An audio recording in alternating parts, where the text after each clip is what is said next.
He can catch balls, whether it's receiving it or punt return or whatever they want to do with him. He's a dude, and they find ways to get him the ball, and you got to know where he's at all times. We saw a couple guys wearing number 3 this week. Who's emulating him, and how do you try to get a good look for that guy? Adams, the receiver, and who else did we have there? Adams did a great job for us at receiver. Him and Dent. Okay. They did a great job. Gave our guys a great look this week. It was actually cool to see them guys make some plays, but it's cool to see our defense get ticked off. And they told them they were going to do it, and went out and got our defense ticked off. But had some good practices behind it.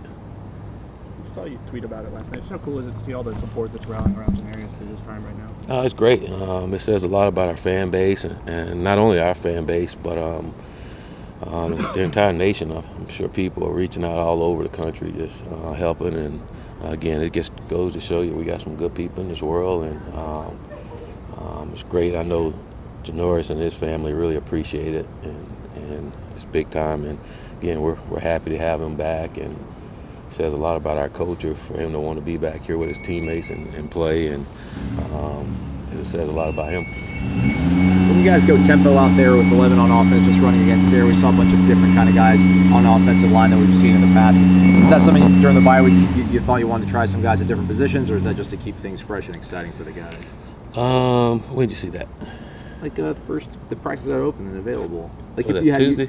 Yeah, I think even yesterday too. You had the guys that typically would play guard playing tackle and vice versa. Some guys play center, and yeah. Is that just to keep things exciting, or is that something? Get some guys some reps in there as we move around and go. But I wouldn't buy too much into that. It's practice. But I think you're going to powwow. The powwow. Yeah. Yeah. Tell me a little bit about it. I don't know. I was going to ask you. I'm excited. I'm looking forward to it. Are they going to have you talk, or just? I'm sure they're gonna have me say something. I can't just go there and not say anything, right? I'm looking forward to it. It's gonna be a lot of fun. You gonna be there? I actually might be working the concession stand for my daughter's basketball. All right. You can come by and coach.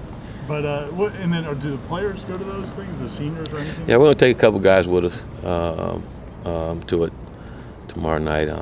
It's great. It's homecoming, and good to be a part of it. And I'll be there. We'll be in and out and get back and get locked in and ready for the game. Coach, for Sod Talk, there's going to be four actually the first African-American football players to play here at Florida State are going to be the guest speakers at Sod Talk. JT Thomas was the first ever. I mean, is that a guy that you've ever reached out and talked to? Is that a guy that you'd like to maybe talk to the players and give some perspective on things? Well, I get a chance to meet him this week. I hadn't met him yet, but I get a chance to meet him, and hopefully you get a chance to be around our guys and give them some wise words. I think it'll be cool for our guys to be able to hear from him and what it was like for him. Not to look past week 4, but 4 of your 6 teams are ranked in the schedule at 3, 4, 11, and 16. How do you walk in knowing the next 6 weeks are going to be a roller coaster? You go and you work really hard to take care of Wake Forest.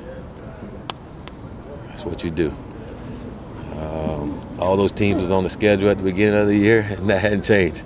We knew who was on the schedule, and the next team on the schedule is Wake Forest. So we're locked in to Wake Forest. Period. With a guy like Dorsch, you talked about him earlier, but I assume they line him up in a bunch of different ways and get him the ball in a bunch of different ways. So would it not be like one guy's responsibility? It would be several different.